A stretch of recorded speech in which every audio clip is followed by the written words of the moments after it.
ஒரு ஏழை விவசாயியின் வெற்றிக் கதை. ராமு ஒரு ஏழை விவசாயி. அவருக்கு ஒரு சிறிய நிலம் இருந்தது. ஆனால் மழை பெய்யாத காரணத்தால் அவரது பயிர் அடிக்கடி விளையாது. ஊரில் உள்ளவர்கள் அவரை பார்த்து, ராமு, நீ எதற்காக இந்த விவசாயத்தை விடாமல் செய்கிறாய். வேறு எதையாவது செய் என்று கேலி செய்தார்கள்.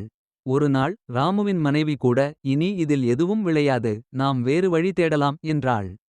ஆனால் ராமு மனதில் ஒரு எண்ணம் வைத்திருந்தான். அவன் ஒரு பழைய புத்தகத்தில் வற்றாத கிணறு தோண்டும் முறை பற்றி படித்திருந்தான்.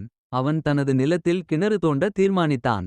ஊரார் சிரித்தார்கள், இந்த வறண்ட நிலத்தில் தண்ணீர் எப்படி கிடைக்கும். ஆனால் ராமு 30 நாட்கள் தொடர்ந்து உழைத்தான். 45வது நாளில் அவனுக்கு தண்ணீர் கிடைத்தது. அந்த கிணறு அவரது வாழ்க்கையை மாற்றியது. அவரது வயல் செழித்தது. ஊரார் அவரை விடாமுயற்சி ராமு என்று புகழ்ந்தார்கள்.